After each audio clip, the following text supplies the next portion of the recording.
News.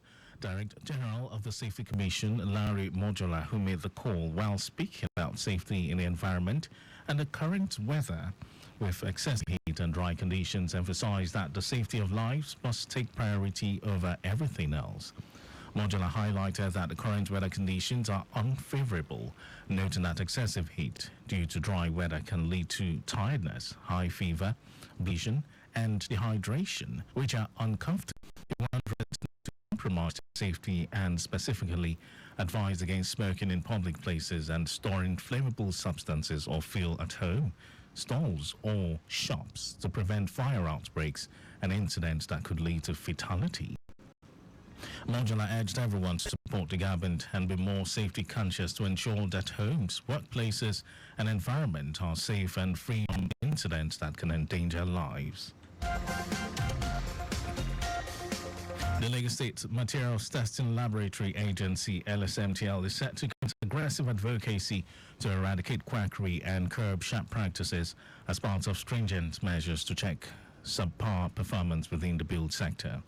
LSMTL General Manager Olayinka Abdul announced this during a workshop to upskill consultant partners in regulating building and construction materials across the state, stated that all efforts will be mobilized in creating awareness for Lagos residents to conduct their tests at only accredited laboratories registered as the agency's affiliates, while urging officials of the agency to intensify advocacy across all media outlets to avert the open hawking of concrete, steel, and soil tests on the street. The general manager suggested that such deliberations be extended to e-commerce platforms, being part of recommendations by members of Council for the Regulation of Engineering in Nigeria, COREN. Abdul underscores the critical role LSMTL plays as a citadel of engineering education, with tertiary institutions like the Lagos State University, LASU, and the Lagos State University of Science and Technology, LASU Tech, to embark on research-based operations that will empower professionals, solve real-life problems as soil topography and town development to curb mediocrity in all its forms. The Nigerian Air Force, NAF, says the airstrikes conducted during operations in Zamfara State have neutralized numerous bandits, including key loyalists of the notorious bandit leaders Dan Ishuhu and Dogo Sule. According to NAF, the bandits were in the process of finalizing plans for coordinated attacks against military personnel or civilians along the Safe axis when the airstrikes were launched. In a statement by its spokesperson, Olushola Akimboiwa, NAF said reports from the ground after the strikes confirmed the successful elimination of numerous high-ranking members of the bandit groups. Akimboiwa said the Nigerian Air Force is sustaining its aggressive air interdiction campaign, nicknamed Operation Fauta Mujia, aimed at eliminating bandit threats in northwest Nigeria. He said the Safe local government area had long been a flashpoint for bandit activities, with factions loyal to Dan Ishuhu and Dogo Sule notorious for orchestrating violent assaults on local communities, security forces, and vital infrastructure.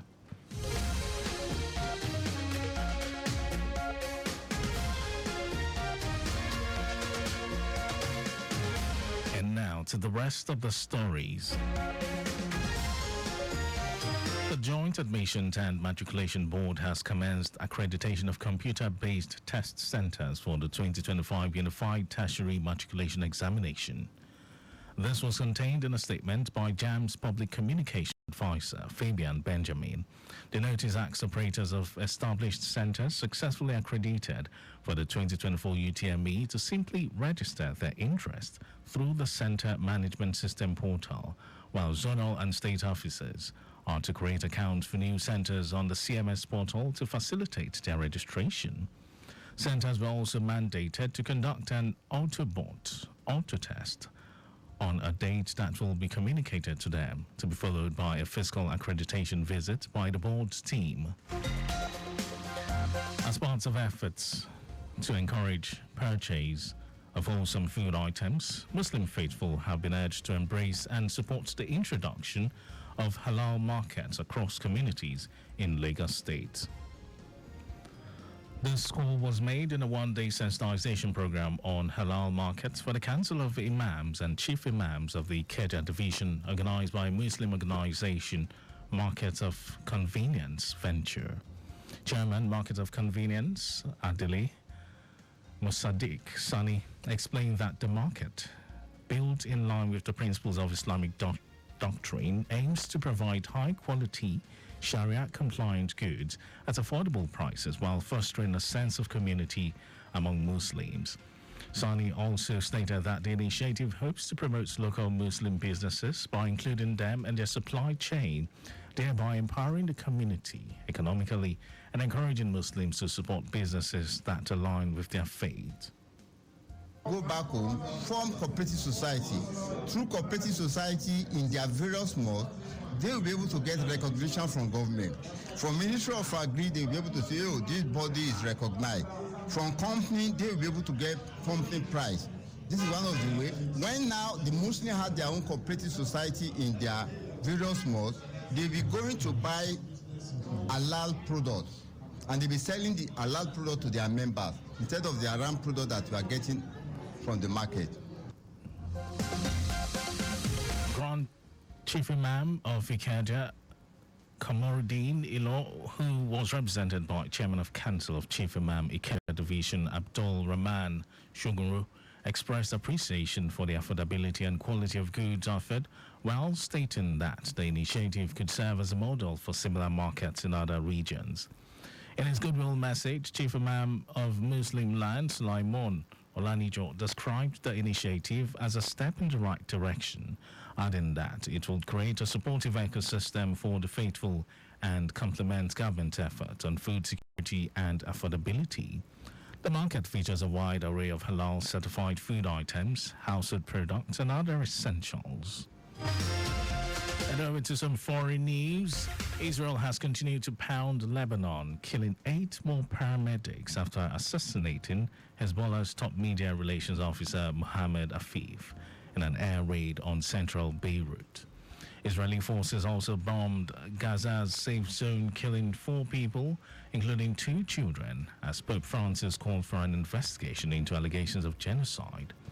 At least 43,846 Palestinians have been killed and 103,740 wounded in Gaza since October 7, 2023. An estimated 1,139 people were killed in Israel during the Hamas-led attacks that day, and more than 200 were taken captive. In Lebanon, at least 3,481 people have been killed and 14,786 wounded in Israeli attacks since the war on Gaza began. And over to sports news. Despite having secured the 2025 AFCON ticket and Group D top spots before the last round of qualifying matches, the Super Eagles will go all out for victory against Rwanda today. Nigeria sealed a place in Morocco 2025 before the penultimate qualifying match against the Benin Republic in Abidjan on Thursday, courtesy Libya's 1-0 win over Rwanda in Kigali, meaning coach Austin Eguavon's men have nothing but pride to play for against the Amavubi, who still need a win to qualify. For Eguavon, the Rwanda game is important to sustain the team's momentum even ahead of the 2026 World Cup qualifiers, which resume in March 2025. The Super Eagles are currently without 3 regular players, including 2024 CAF Player of the Year nominee Ademola Lookman, who left camp on Saturday after picking up a knock, while Olaino also returned to England at the request of his club, while goalkeeper Stanley Nwabali was excused following the demise of his father. That was our news at noon, but just before we go, pressing phones distracts. Avoid it while on the wheels. You can follow us and like all our various social media platforms: X, Traffic Radio 961, Facebook, Lagos Traffic Radio 96.1 FM, Instagram, Lagos Traffic Radio 961. Subscribe and watch our news and programs live on YouTube, Traffic Radio 961. And you can also visit our website, www.trafficradio961.ng. Did you know that the Sanwo-Olu administration supported 152 businesses and persons in the tech ecosystem under the Lagos Innovative Program? Well, you can get more details. It's on the Lagos State Government website. And to end the news, here are the highlights of the major stories. The Lagos State Safety Commission has called on Lagosians to take responsibility and be more safety conscious as the end of the year approaches. The Joint Admissions and Matriculation Board has commenced accreditation of computer-based test centers for the 2025 Unified Tertiary Matriculation Examination. We also told you that Israel has continued to pound Lebanon, killing 8 more paramedics after assassinating Hezbollah's top media relations officer, Mohammed Afif, in an air raid on central Beirut. In sports, despite having secured the 2025 AFCON ticket and Group D top spots before the last round of qualifying matches, the Super Eagles will go all out for victory against Rwanda today. And for contact with the newsroom, send a message to info@trafficradio961.ng. That ends the news broadcast compiled by Zainab Adebeshi. Thank you for listening, Lagos. My name is Mike James. Another bright and sunny Monday afternoon comes your way. It's now time for me to step aside. Micah Aroncha is going to be here for fire service calling and then lunchtime waka at 12:30. Stay here with us.